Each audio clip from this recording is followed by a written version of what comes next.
Welcome back, everyone. Dr. Michael Grosso is our special guest.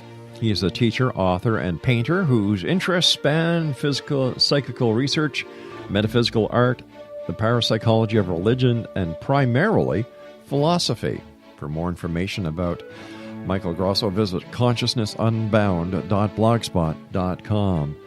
Michael, the second book that we were talking about briefly so far this hour is your second new book, The Final Choice. Tell us about that book. Well, the funny story about that is that's the first book I published, I got an invitation from an English publishing house to reprint it, and I published that book in 1986, and at the peak of the nuclear sort of tensions and all that, and so I said, sure, I'll do it, but you've got to let me revise it. I mean, and renew it and update it, and all that. No problem. So what I did is I cut the book in half and focused on the main message that I want and updated it. But so what this book is about is an attempt to, it's being my first book, and I had just learned about the near-death experience. So I got very interested in survival research, and I wrote my dissertation at Columbia about Plato and his philosophy of life after death. So I was ready for that. And anyway, what the book is about is it's an attempt to revise or create in light of the new scientific attempts to understand the meanings of consciousness and the evidence of the supernormal and the evidence of life after death. I tried to put it all together and, as it were, create a kind of a what I call, the phrase I use, a mythology of transcendence, and that includes the whole realm of the miraculous, the evidence for life after death, all of that was, so to speak, challenged, if not wiped out, by the scientific revolution, but in a renewed form that everybody today, in a secular culture, can understand and appreciate. So in the course of the book, I examined different kinds of evidence for survival. And there's one other major theme, which I'll just summarize in a sentence or two. And that is that I took a great interest in the near-death experience because I began to see it as a metaphor, not just for what happens to an individual, but for what happens in situations or what might even happen to us on a collective scale. And there are lots of reasons which I go into in the book that led me to this thinking. But the big idea, I guess, of the book is that as we seem to be moving forward toward increasingly dangerous situations, climate change, catastrophic promises of that, the growing risk of nuclear war, the growing gap between the rich and the poor, which means global instability. What the book does is speculate on the notion, in a kind of abstract but realistic way, on the idea of a collective or global near-death experience. And maybe this is just my fantasy or my hope, that as we human beings get closer to committing irretrievable or irreversible damage on ourselves and the planet through nuclear war or climate catastrophe or whatever, that a process similar to the one that takes place in the individual may begin to take place on a wider scale amongst people. I don't try to predict how that will take place, but the general idea is that the latent potential for transformation of consciousness seems to come forth usually in a crisis. It could be illness, sure, loss of someone you love, or near death, you see, or any kind of a crisis where your ordinary self is torn apart. And for a moment there, the magic, the opening up of the soul takes place. And I have this idea that as the worst seems to approach us, the best may happen. And I try to make a rational case for it. I'm not pretending to be a prophet or making any predictions. I'm just describing possibilities. And so it's both critical and optimistic, my book. So what sort of arguments... Yeah. So what sort of arguments and evidence exist that support the belief in life after death? Well, now that's an interesting question, because it turns out there are one of the things that strikes me, Rob, that's so interesting about your question is because there are many answers. There are lots. It's rather surprising if you think about it that there are lots of different ways that people have experiences that seem to imply that somebody has survived the death of their body. Mm-hmm. I mean, you have, for example, quite apart from the near-death experience, the spontaneous near-death experience, which can take place in many ways, but you have, and there are good reasons to take that as evidence, and I'll take a little time to explain why it's evidence, but then you have things like spontaneous apparitions of people who are not near death. You have famous cases like the case of a guy who appeared to his son and told him where a hidden will was, that he, the dead man, was unable to make legal before he died, and he described where this hidden will was. Nobody knew it was there, but the dead man. And the apparition conveyed the whereabouts of this hidden will. Well, that's kind of a good little bit of evidence there, I would say. So stuff like that. So apparitions, veridical apparitions. Then you also have a rich literature of mediumship, and especially during the golden age of mediumship in the late 19th century and the early 20th century among the English psychical researchers. So you have mediumship, you have apparitions of the dead, you have reincarnation memories, and that stuff has been worked on in the recently, since the 1960s. I happen to hang out with people who do this research on reincarnation, Jim Tucker and all that. Right. So you have all of these different forms. Then you have people who have out-of-body experiences that convince them. After all, if you can leave your body even while you're living and see things and observe things at a distance from your body, that's a hint that you can exist separate from your body. It may not be proof of life after death, but it's a big step in that direction. So that's my point, that you have all kinds of evidence, and you pile it all up. It's very difficult to dismiss it. It may not convince you absolutely, but only the hard-nosed, closed mind is going to just say, no, none of this means anything. I myself have been literally attacked by a ghost in a haunted house, physically attacked. So you ask me if I believe in ghosts? I don't believe in them. I know they exist because one of them jumped all over me and paralyzed me. So, people have experiences, and we ought to listen to these stories and maybe, try to construct a new vision based not on the doctrines that are handed down, stale beliefs from an old-time religion. I got nothing against religion, but nothing. But let's face it, Michael. Yeah. Let's face it. Yeah. You are a scholar. You have a Ph.D. in philosophy. You have been a teacher. You have written books. You have done research. So when you, Michael Grosso, tell me that you were attacked by a ghost in a haunted house, I believe you based on your credibility. Yeah.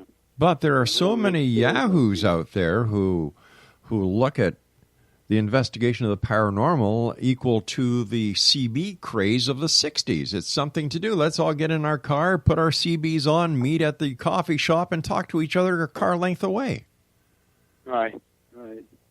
So I think that, for example, within the city of Los Angeles, the southern part, there's 1,500 paranormal groups that call themselves ghost hunters.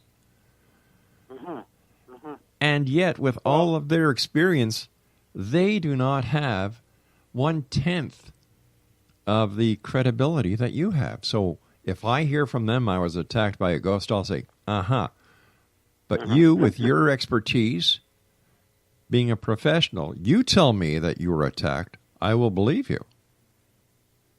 And I think this is the problem within the realm of paranormal investigation and the study of parapsychology, because it has turned into a socially accepted thing to do, and I believe the internet has spawned most of it.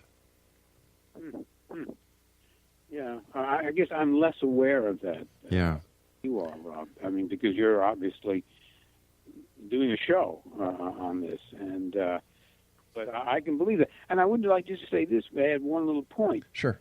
On the program about these sort of, call them amateur or ghost hunters, okay? Mm-hmm.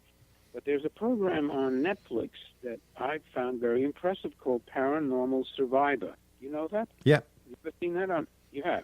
Yes, I have. Well, I'm impressed by those people telling their stories, not by the weird sounds to make it sound spooky, you know, the series. Mm-hmm. These are ordinary people, and they're all slightly different. Yeah. They're all basically about haunted houses. And you read the same thing in the literature that was being published in 1705. Doctor, I hate to do this, but we've run out of time for tonight. I'm going to have I'm going to have our segment producer get a hold of you, get you back on so we can continue this conversation. But until then, stay well, Michael. Great having you on the show, and I look forward to the next time you join us back here in the X Zone. Well, that's terrific. Thank you so much. Okay? You take care of yourself, my friend, and we'll be back on the other side of this break at 6.5 minutes past the top of the hour as we continue here in the X Zone from our broadcast center in Hamilton, Ontario, Canada.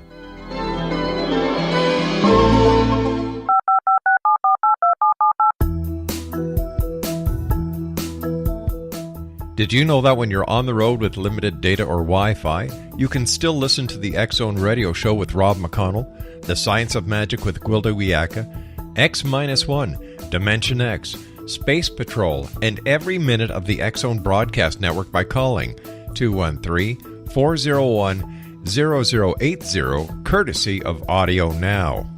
No smartphone, app, or internet needed. It saves your data plan, and it's free if you have unlimited minutes. Call 213-401-0080 to listen on any phone, anytime, anywhere. Remember, 213-401-0080 for the best of the paranormal, parapsychology, and sci-fi radio programming anywhere, 24/7, 365. Gwilda Wiyaka's latest book, The Science of Magic, Book of Mysteries, Volume 1, is the first book in a series based on her writings that open every episode of the Science of Magic radio show. Drawing on the subject matter of each guest, and armed with over 40 years' experience in shamanism, 35 years in alternative health, and degrees in psychology and religious studies, Gwilda introduces relevant and leading-edge information that supports spiritual evolution and personal empowerment. Rich with wisdom and inspirational quotes packaged in digestible segments, this is a book that will pull you from cover to cover. It will also serve as a daily inspirational reading for years to come. The Science of Magic Book of Mysteries, Volume 1 is available at our website, tsompublications.com, amazon.com, and wherever fine books are sold. Back in Victorian England, a famous theologian posed a perplexing riddle. Why are the two top personalities in the Bible tagged with the numbers 7 and 11? Academics agree the answer is found in the stunning discovery of a hitherto secret Bible structure explained in a new book called The Genesis Grid. The discovery is so simple that preschool children could illustrate it. Certain claims are hugely controversial and may offend some, but at the X Zone, we've studied this awesome new book and agree with one expert, and I quote, "These discoveries appear to be beyond coincidence." So who or what hid this wonderful pattern in the Bible, and what might they do next? Find out more, X Zone Nation, and read reviews on www.genesisgrid.co.uk. That's www.genesisgrid.co.uk.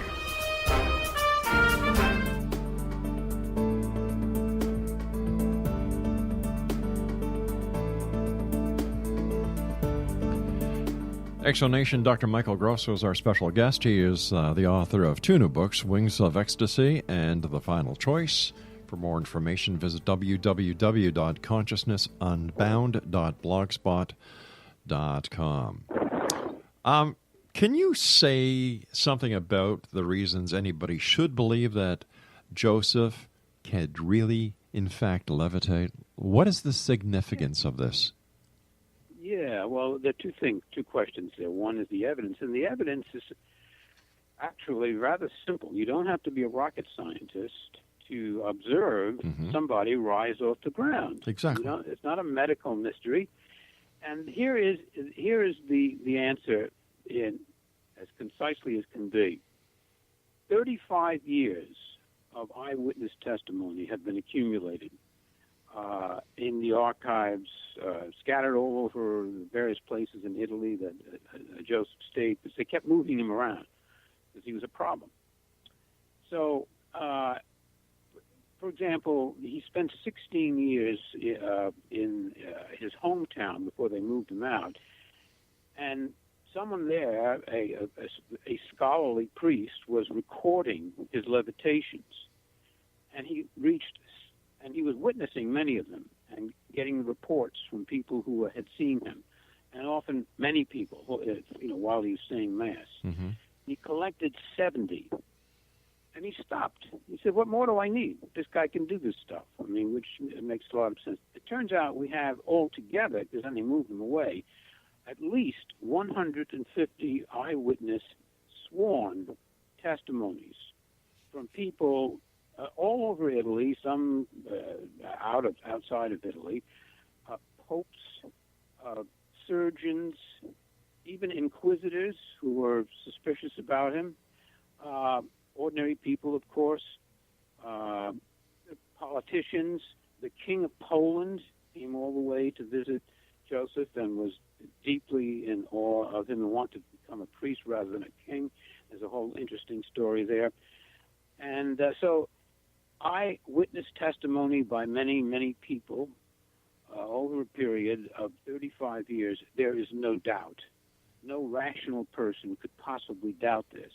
Look, I can see how a medium in a dark room claims to levitate, and the skeptics can say, come on, it's in the dark room, Sure. It's full of expectation. Yeah, sure, we can dismiss that.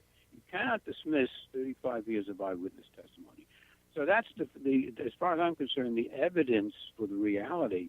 And incidentally, not only Joseph, there are about 250 Catholic saints alone for which there is reasonably good evidence of levitation.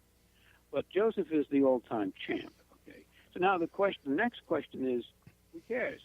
Well, there are three reasons that I would say off the top of my head, not off the top of my head, three reasons. I mean, one of them, of course, is simply the challenge to physics. I mean, how is it possible, you see, for this to happen in the physical reality where we thought levitation was where we thought gravity is one of the basic forces of nature? So then there's also the question of the psychology. What does this tell us about human consciousness? If it can be in a state of ecstasy and cause these shifts of gravitation to take place. Nobody understands how this is possible. And finally, and I'm being very concise here in answering your question, thirdly, I would say, for the theory of religion, we'll put it that way, because I don't approach these phenomena as a proselytizer for any particular religion. I'm interested in the whole of humanity and human potential as a whole. And but nevertheless, religious scholars today, I'm told by friends of mine that are religious scholars, or scholars of religion, they like to call, maybe about 2 or 3% of them have any religious beliefs. And most of them, 98% of them, will dismiss the whole idea of miracles as absurdity. I'm afraid they're in error, because there are phenomena that you don't have to call them miracles, but they are anomalous phenomena. And I like to call them miracles, but only in the sense that a miracle, the root of the word miracle, it comes from a Latin word that means to wonder at. And phenomena that make me wonder, I don't know how these things are possible. A religious person will say, God made it possible. Fine. I don't know. Who am I to tell, to say? What I do know is that these are real phenomena, and they're a challenge to science. And that's why I am interested in exploring them. That's not the whole story, but that's at least part of why I'm interested. So why would St. Joseph have to be moved around? Why wasn't he kept in one place? Why wasn't this accepted and understood as part of something great, as a mystery, instead of something that was shamed upon? It makes no sense to me.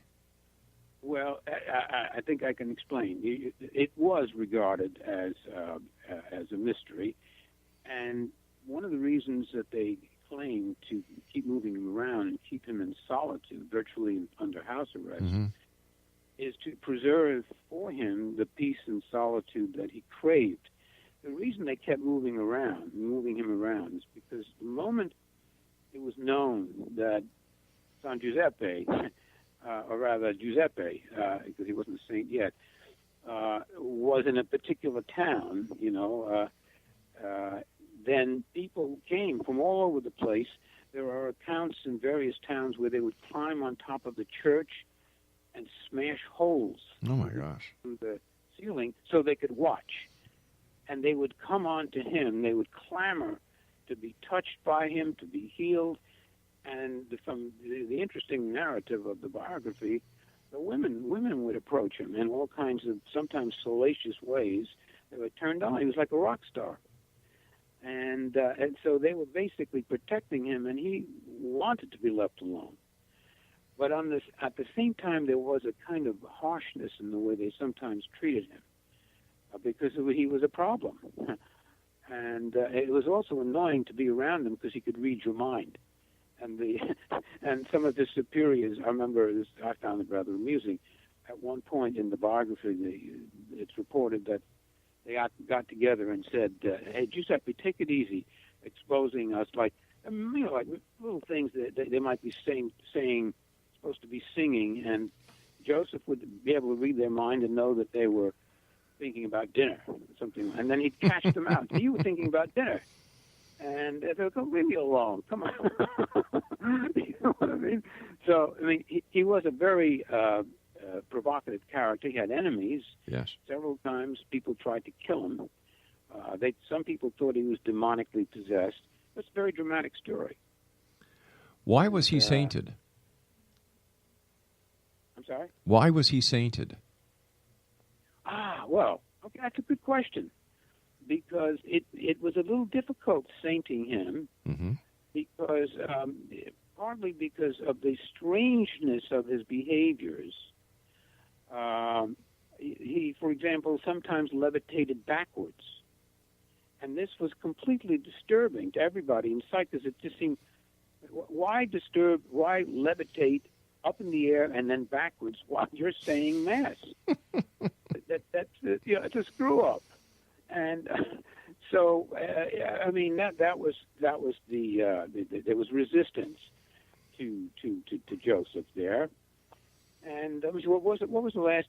I lost a thread of that last point, the question that you posed. I was asking why he was sainted. Oh yeah, right, exactly. So, but he, when it came to the canonization process, everybody came forward and supported him in his the typically conformist, so to speak, saintly virtues, such as obedience and humility, and he cared for people. He healed everybody. So he had all of the qualities, and he had a sort of a superhuman, exaggerated repulsion to any kind of material possessions. And that, too, would annoy the church. Rich people would come by and they'd offer him money. And this is a poor, impoverished church. And Joseph would say, "Keep it, I don't want it."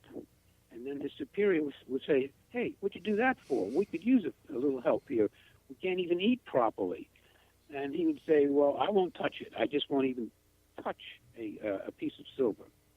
So that was also problematic. But when it came to assessing his sanctity, he seemed to fit with flying colors. He had all of the virtues, and then all that wild stuff that he did in terms of the paranormal, the miraculous. So in about a year, I forget, 10, 20, 30 years later, he was finally canonized. Fascinating story. And when we come back from this final break, Michael, I'd like to talk to you about the final choice. Sure. All right, Exonation, Dr. Michael Grosso is our special guest this hour. He's the author of 2 new books out there, Wings of Ecstasy, that we've been talking about this segment. And when we come back from the commercial break, we're going to be talking about his other book called The Final Choice. And if you'd like more information on Dr. Michael Grosso, visit his website at www.consciousnessunbound.blogspot.com. That's www.consciousnessunbound.blogspot.com. This is the X Zone. I am Rob McConnell, and we're coming to you from our broadcast center in Hamilton, Ontario, Canada. And for all the information about the X Zone Broadcast Network, you go to www.xzbn.net. And for all the information about the X Zone radio show, how you can listen to past shows, our archives, and much information about the world of the paranormal and the science of parapsychology and everything in between, go to www.xzoneradiotv.com.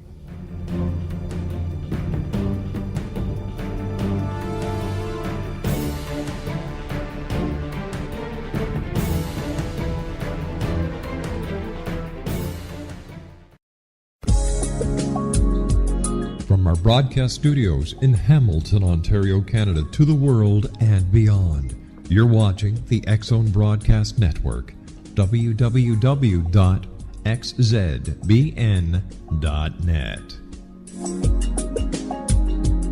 AVS Media Demo.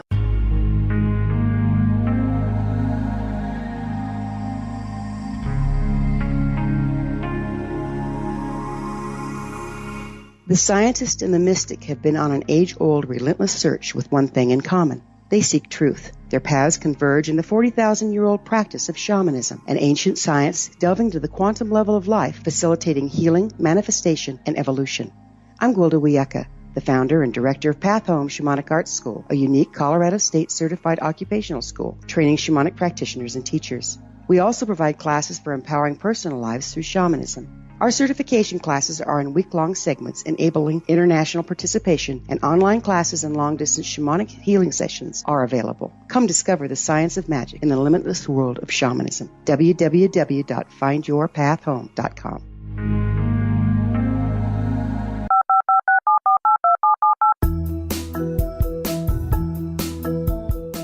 Did you know that when you're on the road with limited data or Wi-Fi, you can still listen to the X Zone radio show with Rob McConnell, The Science of Magic with Gwilda Wiyaka, X-1, Dimension X, Space Patrol, and every minute of the X Zone Broadcast Network by calling 213-401-0080, courtesy of Audio Now.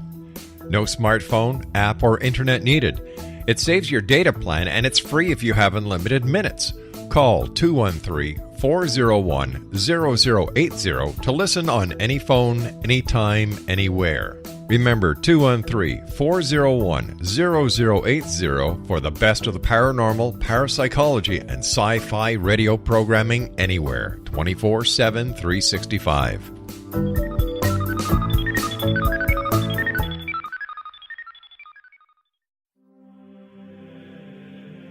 Rob McConnell here, presenting an overview for Nicholas Paul Jennings, author of a fascinating book, Amen.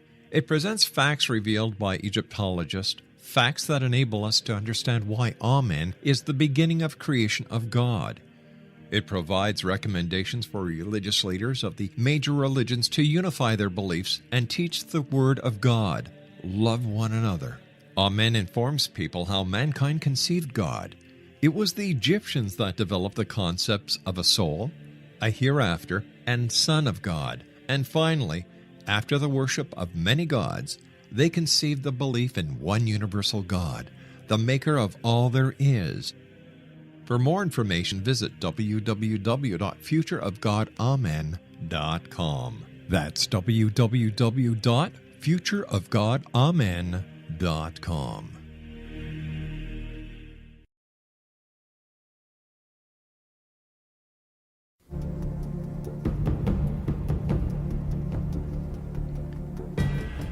Whether you're a believer or whether you're a skeptic, join me, Rob McConnell, Monday through Friday from 10 p.m. Eastern until 2 a.m. Eastern here in the X Zone, as together we investigate the world of the paranormal and the science of parapsychology. And we're here Monday through Friday, as well as on weekends, and you can find out all about the great programming we have available for you, 724, 365 on the X Zone Broadcast Network. Just go to the website, xzbn.net. Our broadcast schedule is there. And, even Dr. B, the one and only Bernie Beitman, is on the network 7 days a week at different times so that listeners around the world can tune in at their convenience. My guest this hour is Michael Grosso, and it's so funny. Michael and I were talking during the commercial break, and he was actually on Bernie's show, which I produced, and it was like, oh, there's another synchronicity. There's a coincidence, Michael. Anyway, thanks for joining us, Michael. It's great having you back with us here in the X Zone. But why do you think, Michael, so many people today have shown such an interest in the paranormal, specifically when it comes to communication with the dead and afterlife itself? Well, first of all, that's a very natural thing we all live under the shadow of mortality, and we lose people that we love. So we want to know what happens. Now, the tradition, until the modern age, and I could spell out the history, I'm sure you're familiar with the rough history of it all.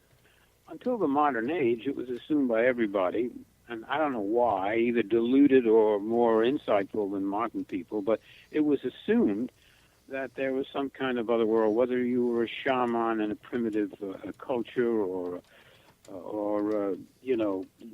participant in one of the higher religions.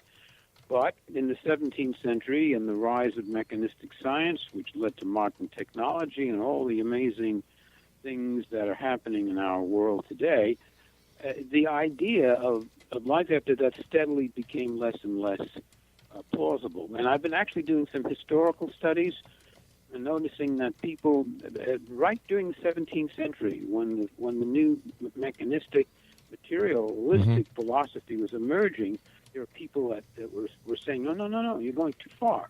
There are apparitions, there are experiences, there are precognitions. And it's been like that for 400 years ever since then. A minority of individuals who stick to the experiences that most people have, and the hard-nosed scientists want to reduce everything to the controllable, the predictable, and the calculable, and tend to, the majority of science tends to be reductive and materialistic. I'm not saying all scientists are like that. So, but there is a sort of a high-class prejudice against the idea of life after death.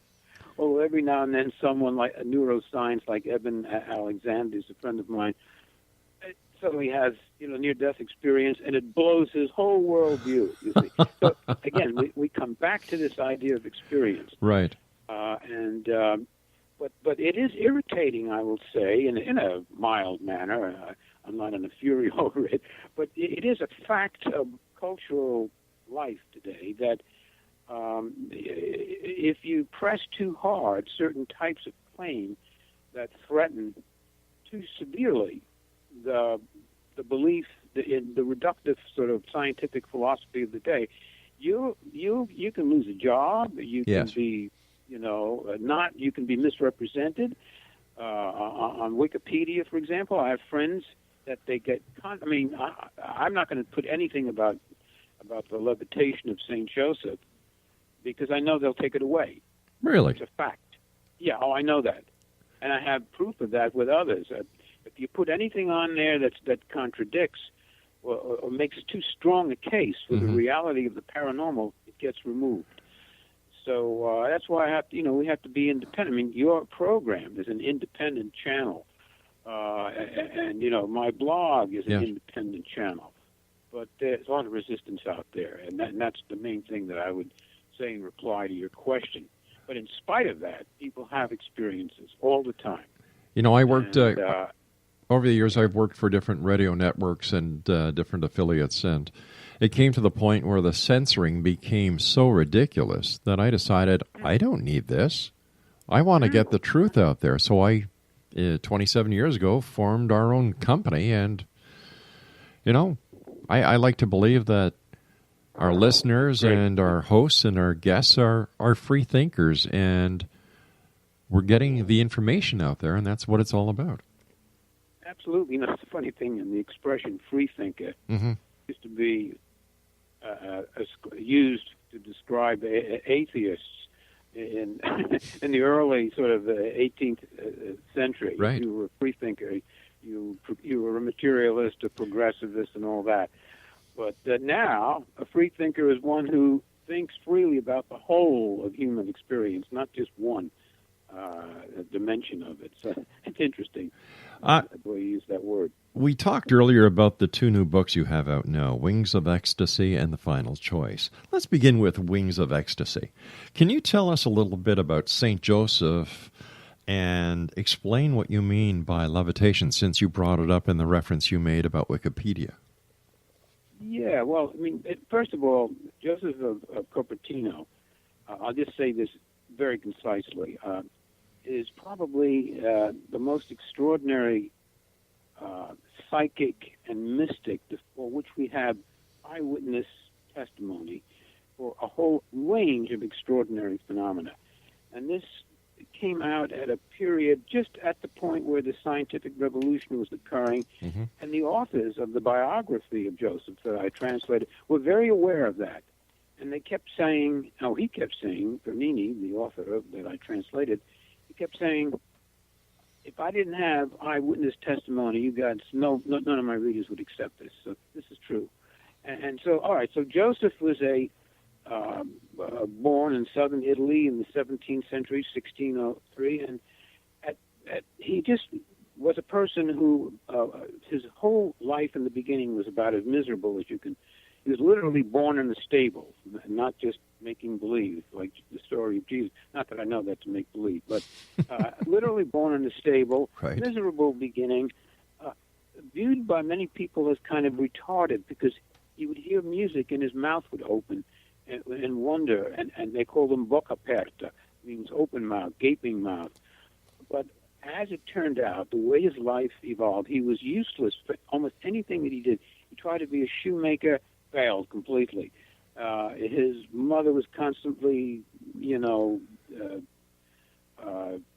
speaking, punishing him with words and so forth. But eventually, he made it. He had this one gift. The one gift was to contemplate the mysteries, or contemplate particularly a picture or painting of the Madonna that really inspired him. And he would go into ecstasy. He was an ecstatic. It was difficult to keep him in a normal state of consciousness. Nowadays, people use psychedelics to get altered all the time. That's right. This was a man that seemed to have a genius for ecstasy. Now, once he eventually became a priest, it was almost as though he got a license, because then his ecstasies changed into levitation. Now, levitation, what is levitation? It refers to any movement of a physical body, living or dead, for which we have no normal physical explanation, or where gravity seems to have been, just forgotten. Transcended, suppressed, laid aside. So one type of levitation that is famous among gurus, saints, these Tibetans, as well as Catholic mystics, and among mediums also, is full bodily levitation. And these are almost always associated with ecstasy, with being in a profoundly altered state of mind. What the connection is part of the mystery, part of what engages my imagination in trying to research this stuff. But as far as, the life of Joseph, his life, 35-year career as a priest, was one of constant miracles. He was so spectacular. I mean, by the way, all the inadvertent. He prayed that these things would not happen. This is called attention to him. But he gained a reputation as a healer. People came from all over Europe to see him, to visit with him. He did his best to escape the fame because it disturbed his interior life. And so that's pretty much the story of Joseph. And scholars agree that there is no figure about whom, certainly in the sphere of religious mysticism, for which there is more really persuasive evidence for the great variety of this phenomena. And that's why I decided to do research, and I wrote 2 books about him as a result. Michael, please stand by. You and I have to take our middle break for the news, and we'll be back after it. Michael Grosso, Dr. Michael Grosso, is our special guest this hour, X Zone Nation. He has 2 new books out, The Wings of Ecstasy and The Final Choice. And if you'd like to find out more about Michael, visit his website, his blog spot, www.consciousnessunbound.blogspot.com. Once again, that's www.consciousnessunbound.blogspot.com. And Michael and I will be back on the other side of this commercial break with the news as we continue here in the X Zone from our broadcast network and studios and corporate offices in Hamilton, Ontario, Canada. Don't forget, X Zone Nation, this month we have a brand new show starting on the X Zone Broadcast Network, Ask Dr. Angelica, with Dr. Angelica Wagner. And I can assure you that it's going to be a fascinating show because, after all, this is a place where people dare to believe and dare to be heard. My name's Rob McConnell. This is the X Zone on the X Zone Broadcast Network. Don't go away.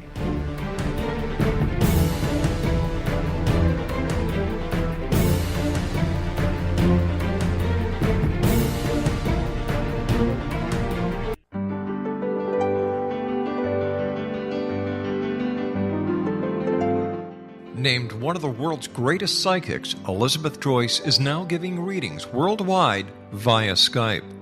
Elizabeth Joyce is recognized for her clairvoyant ability to help find missing persons, her analysis of dreams, past life regression work, mediumship, and her accurate predictions. Elizabeth has been a frequent guest on the X Zone radio show with yours truly, Rob McConnell, now for several years. For an appointment with Elizabeth Joyce, call 201-934-8986 or Skype at elizabeth.joyce. And for more information, you can always visit Elizabeth Joyce online at www.new-visions.com.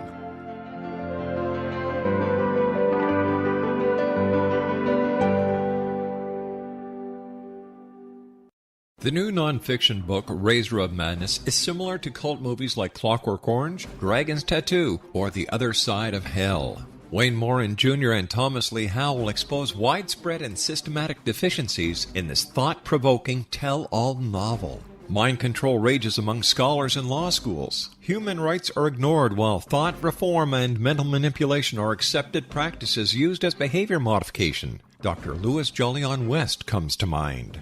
Media and public scrutiny shows that United States mental hospitals are in fact destructive murder industries.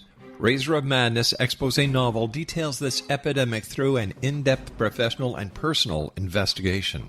For decades, there has been a revolving door policy that still releases killers and pedophiles back into society. The maestro of mind control continues to haunt America to this very day. Razor of Madness is available in paperback or as a downloadable ebook at Amazon.com.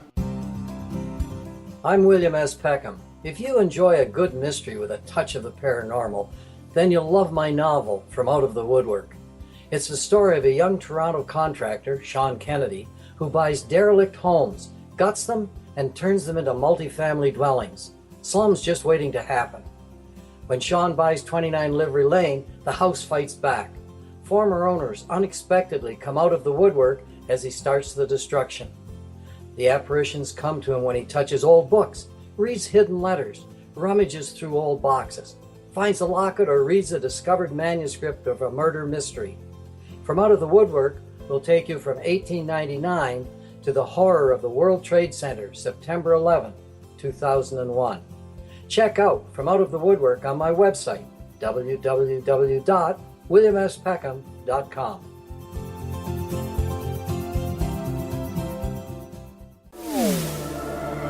The X Zone Radio Show with Rob McConnell is largely an opinion talk show. All opinions, comments, or statements of fact expressed by Rob McConnell's guests are strictly their own and are not to be construed as those of the X Zone Radio Show or endorsed in any manner by Rob McConnell, rel-mar McConnell Media Company, the X Zone Broadcast Network, its affiliated networks, stations, employees, or advertisers.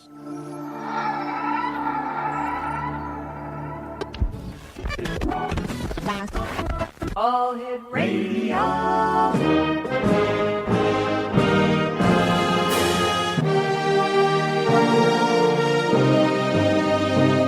Welcome to the X Zone, a place where fact is fiction and fiction is reality. Now, here's your host, Rob McConnell.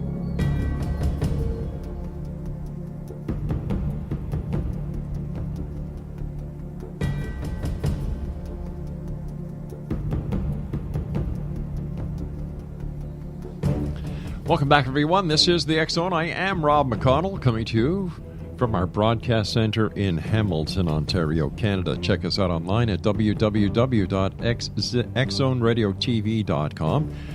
And for all the programming that we have available for you 24/7, 365 on the X Zone Broadcast Network, www.xzbn.net.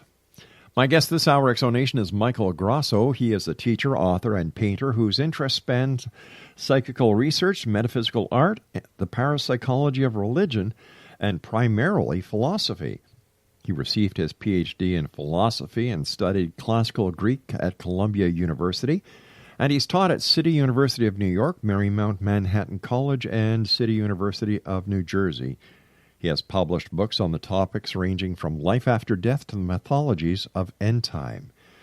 He presently lives in Charlottesville, Virginia, a beautiful little town, where he is affiliated with the Division of Personality Studies of UVA, on the board of directors of the American Philosophical Practitioners Association, and reviews editor of its journal.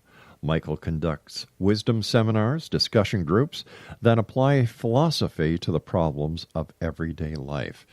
The website is www.consciousnessunbound.blogspot.com.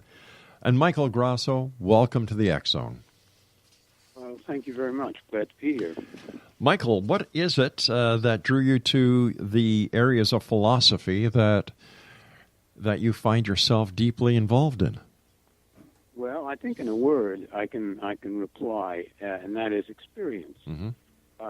Unlike many of my co-students, let's say, back when I was a graduate student at Columbia University, I seem to have, I'm not utterly rare, but relatively rare type that have had all my life, from time to time, right up until the present or recent times, odd experiences that I simply can't explain.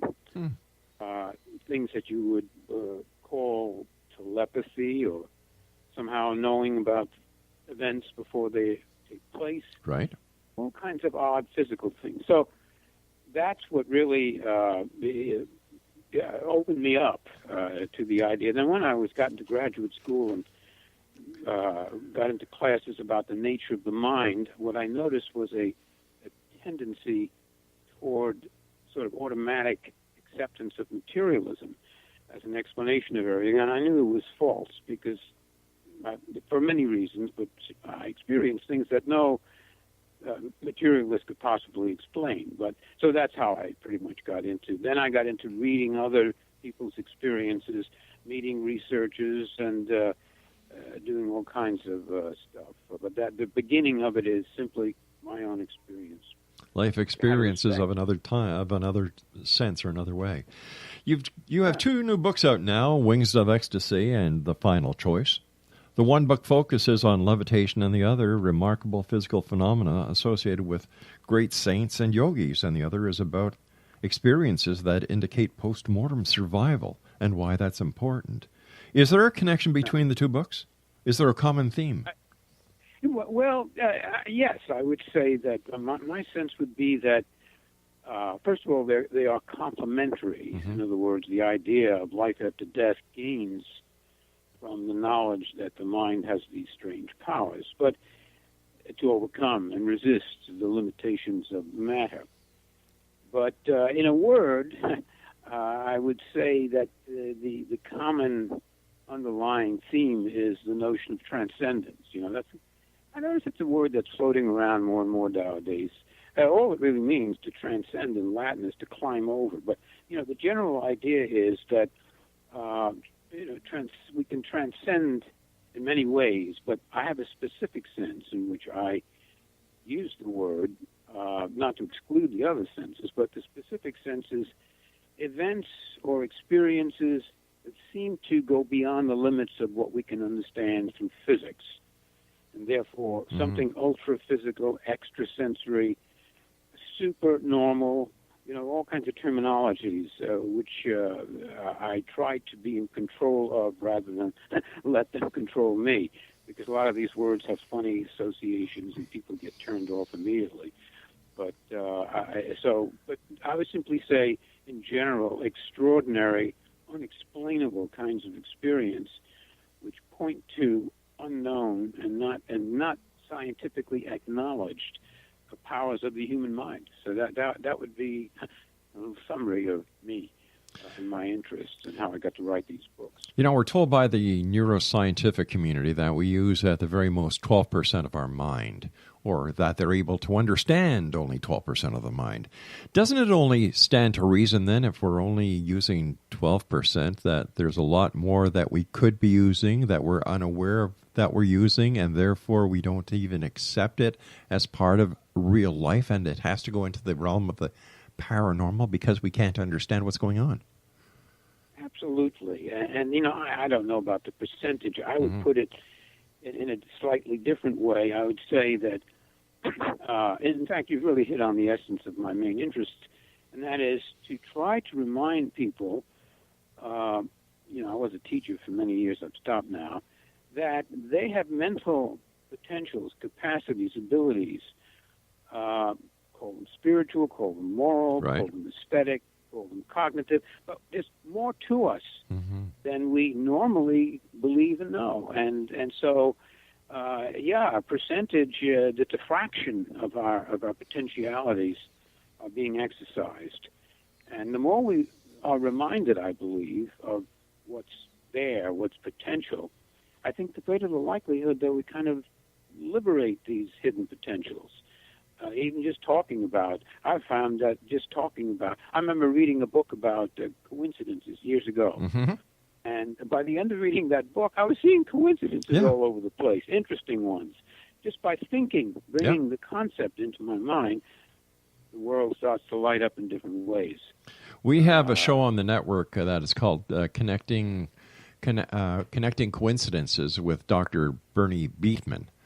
And I'll tell you something. Beekman. Yes, I know. Bernie's a friend of mine. I didn't know that you guys knew it. He's got a show on our network, and in fact, I produce it for him, and we've become very good friends. And the number of people who are awakening because he's getting this message out there, and people are saying, well, wait a minute, something like that happened to me, and I didn't know what it was, and I thought it was only something that happened to me, and the light comes on when this information is shared. And I think that's something very important that you are doing with the great work you're doing, sir. Well, thank you. And that's very much. And what I've found that more and more that if you simply ask people about their experiences, they'll open up. Because, I mean, again and again, I have a friend, he's a Japanese psychical researcher who talks to children. And when you start asking children about the right questions about things that they are experiencing, you get amazing results. And I've realized you can do the same thing with adults and not be shy about it, because most people like to talk about coincidences, dreams, unusual experiences. So it's a nice way to get a conversation going.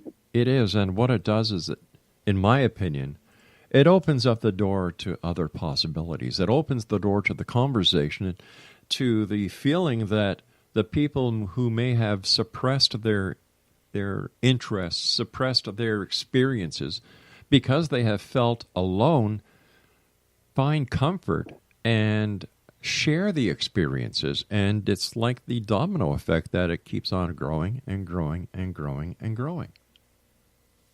I absolutely agree. I mean, there is a repression, and the repression is particularly evident in the more, let's say, established areas of consciousness. I mean, ordinary life is one thing. Yes. But to get, I know about this from personal experience. I've written on a Ph.D. and all that. Nevertheless, I have encountered, I could do a show with you just about the experiences I've had of resistance, irrational resistance to simple reports of historical fact or observation or experiences of my own. Not everyone is like that, though. There's lots of open-minded people out there. Well, I'm going to take you up on that other show that you just talked about, because I believe that the information has to get out there. And this is one of the reasons why I've been doing the show for 27 years now. To get the stories, the information, the experiences that people have out there, so that people will say, you know what? I've had an experience like that too. I'm not strange. I can share. I can talk about it. And it's just a matter of, if you'll excuse the expression, bringing the people out of the closet. You and I have to take a commercial break. Please stand by. Exonation, our guest this hour, is Michael Grosso, and his website is consciousnessunbound.blogspot.com. And we'll be back on the other side, continuing our investigation into the world of the paranormal and the science of parapsychology here in the X-Zone with yours truly, Rob McConnell. And don't forget, you can listen to Dr. Bernie Beitman, who is the host of Connecting Coincidences here on the X-Zone Broadcast Network. Just go to www.xzbn.net, check the schedule, and he is heard Monday, Tuesday, Wednesday, Thursday, Friday, Saturday, and Sunday.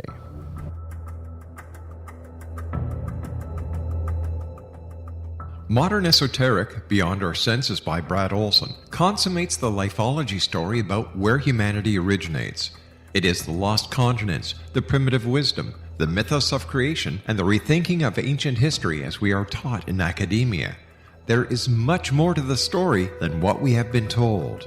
As this is the first book in the Esoteric series, Modern Esoteric starts at the beginning of time and accelerates up to this modern age.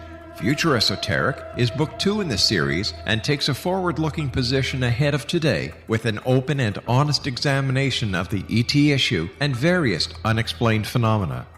To discover the writings of author Brad Olson, visit www.bradolson.com. That's www.bradolson.com.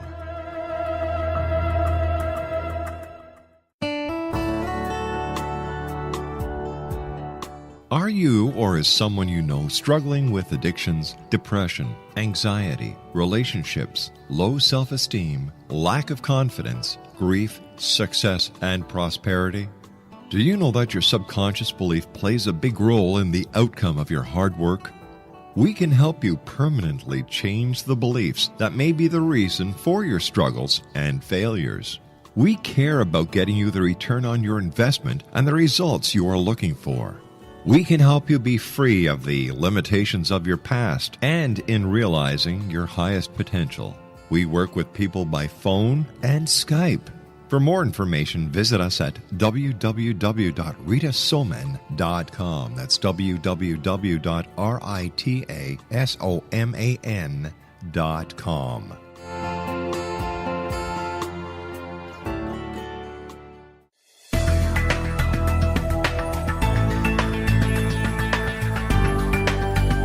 Do you think you have energy problems in your home? Do you feel better when you're away than when you're home? Joey Korn is a global leader in the world of dowsing who specializes in personal energy clearing and space clearing. He can help you create an ideal energy environment in your home no matter where you live in the world. Learn about his remote spiritual house cleaning services and much more at www.dowsers.com. You can get Joey's book, Dowsing, A Path to Enlightenment, as well as other dowsing books and tools, Kabbalah books, and Walter Russell books. Joey's work is really amazing. Go to dowsers.com right now. That's DOWSERS.com, or call 1-877-DOWSING. That's 1-877-369-7464.